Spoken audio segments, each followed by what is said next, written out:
The next two projects in the MCU will be Black Widow and Falcon and the Winter Soldier. Let's talk about how we think these two projects will be connected and how they will impact the current state of the Marvel Cinematic Universe. And oh yes, this includes getting to Thunderbolts and eventually Dark Avengers.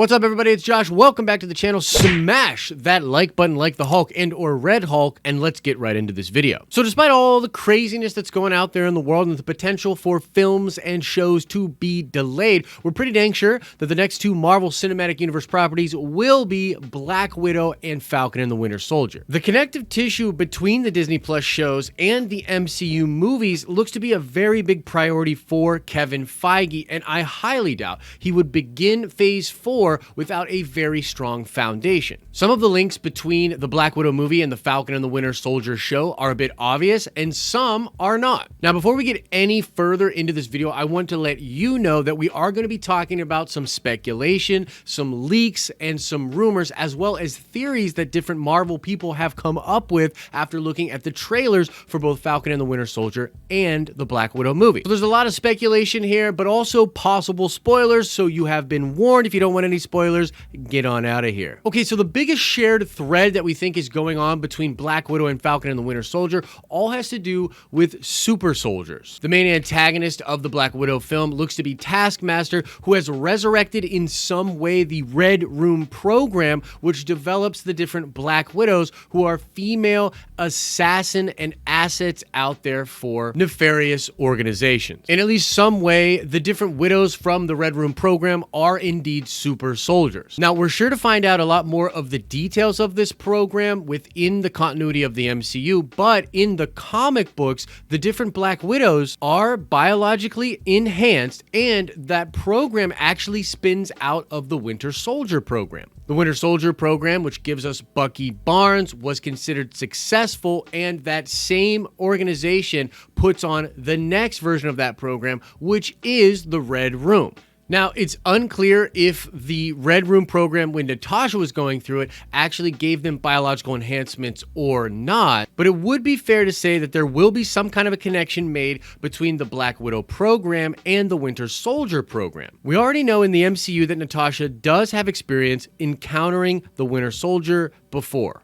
And so there's already a connection between the Winter Soldier program and the Black Widow program, and that is just obvious connection on the surface level, but we think that it could be delved into even further in the film. A big way we think these two properties are going to be connected via the super soldier serum all has to do with a plot thread that is supposedly going to take place in Falcon and the Winter Soldier. According to different leaks and reports, the super soldier serum is making a comeback in Falcon and the Winter Soldier. In fact, the story goes that the super soldier serum will be offered to Sam Wilson, that the government and Ross are going to offer amnesty and forgiveness for Sam Wilson not signing the Sokovia Accords, and they will allow him to continue to be Captain America, officially recognized by the US government, but the catch is he has to take the super soldier serum. Now, we know from the different trailers and set photos and things like that that John Walker, or US Agent, will be the new Captain America. And right now, what a lot of the rumors and plots are suggesting is that after Sam refuses to take the super soldier serum, John Walker steps up to the plate, is offered that super soldier serum, he gets the shield, takes the serum, and becomes the officially recognized Captain America for the United States. The reported twist with this is that that super soldier serum actually allows the government to mind control John Walker. And this ties into an interesting line from the Black Widow trailer and a possible plot point from that film. He controls the Red Room. They're manipulated.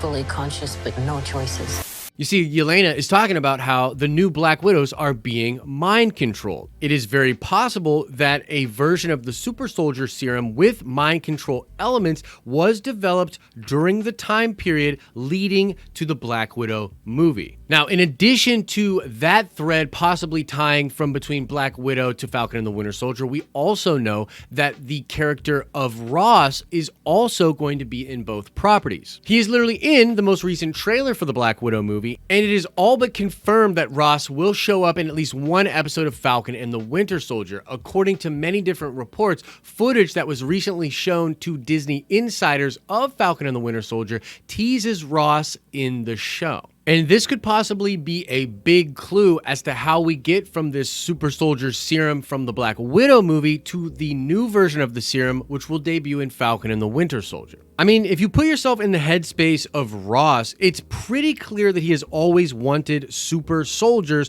with an emphasis on the soldier aspect. And the whole idea of the Sokovia Accords is that Ross and other people within the government wanted to have control over the superheroes of the world. They wanted to have control of the Avengers. Ross, coming from that military background, clearly wants good, obeying soldiers and ones with the powers to fight the new threats that he sees as potentially endangering the governments of the world and the planet overall. Here at the Den of Nerds, we think it is very possible that part of this mystery is revealed in the Black Widow movie and then later paid off in Falcon and the Winter Soldier. It's possible Ross either had direct involvement with the events of Black Widow, with the new Black Widows and Taskmaster, or he becomes aware of this and appropriates the super soldier serum and the research done then for possible US usage. And when you consider where the world is at in a post-Endgame MCU, it is very possible that General Ross has decided it is now time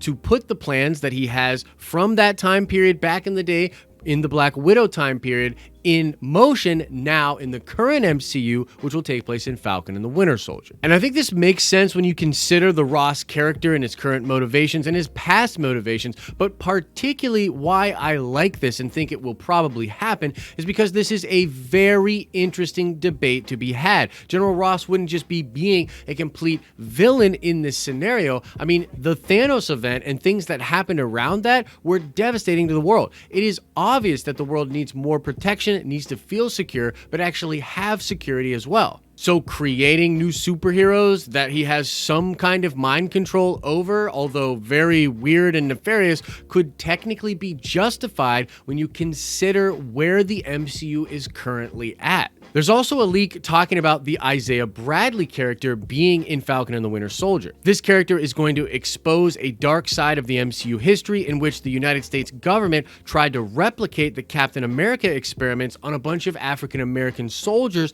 after Steve goes into the ice. This is a really interesting story from the comics, which will add a lot of flavor to the show, but it will also show us that the super soldier serum itself has continued to play a big role in the MCU ever since it first worked on Steve. In fact, we are getting the character of Red Guardian in the Black Widow film, which is going to be a Russian version of Captain America with a version of the super soldier serum likely running through his veins. So a lot of this stuff has to do with the super soldier serum and this potential mind control thing that was going on with the Widows and potentially will be going on in Falcon and the Winter Soldier. There's this big thread of distrusting governments and shady powers that be within the Marvel Cinematic Universe. And at the same time, the people of the world are probably really going to want to feel protected, and the governments of the world are looking to do just that, to let their people feel safe, which is why we think they're going to make a new Captain America. And this all feels like it's heading in the direction of Thunderbolts and or Dark Avengers. As I've said to you guys many times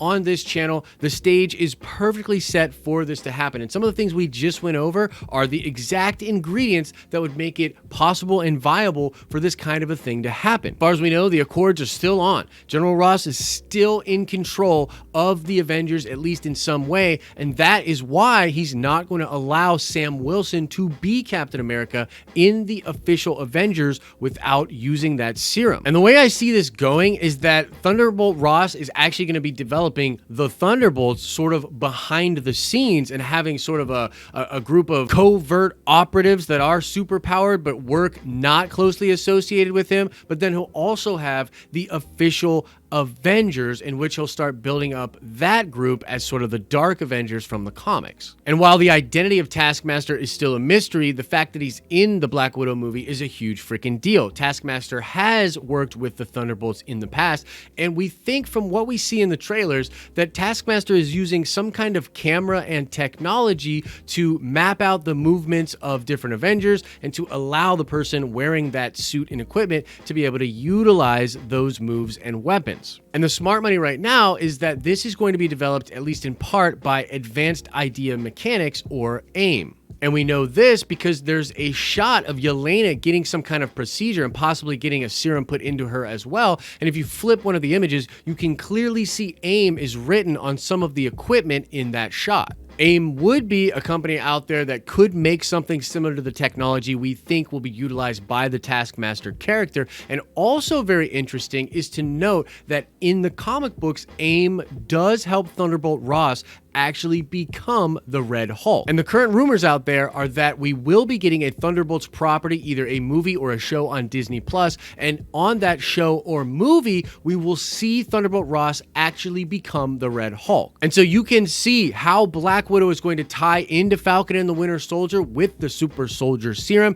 how it is going to set up this dark state of the MCU in Phase 4, and how that will likely lead into things coming in the future, including the Thunderbolts and the Dark Avengers. I think the way these projects are being developed and the connective tissue between all of them is brilliant. I do not believe that Feige would be starting Phase 4 off with a couple of duds. I think he's got a lot to show us in these next couple of projects, and so I'm very, very excited. But that's all the info. I want to know what you think about this stuff in the comment section below. And now let's shout out Anthony Whitaker. Indeed, Donald Blake is the human name given to Thor when he is sent to Earth by Odin. So shout out to you, Anthony. And now let's ask another nerd card question before we get out of here. I want to know, what was the first appearance of Red Guardian in Marvel Comics? It's actually a really interesting answer, a comic you wouldn't think Red Guardian would pop up in, but the question remains, what was the first comic book appearance of Red Guardian in Marvel Comics? As I always say, I hope you're having an awesome and a nerdy day, and I'll see you in the next video. Thanks for watching this video. The Den of Nerds is independent media. If you want to support us, you can do something as simple as liking or sharing this video. If you want to financially support us, you can join the list of names you see below and become a supporter of us on Patreon. We also do live streams all week, Monday through Friday, over on our live streaming channel. Support independent media. Support the Den of Nerds.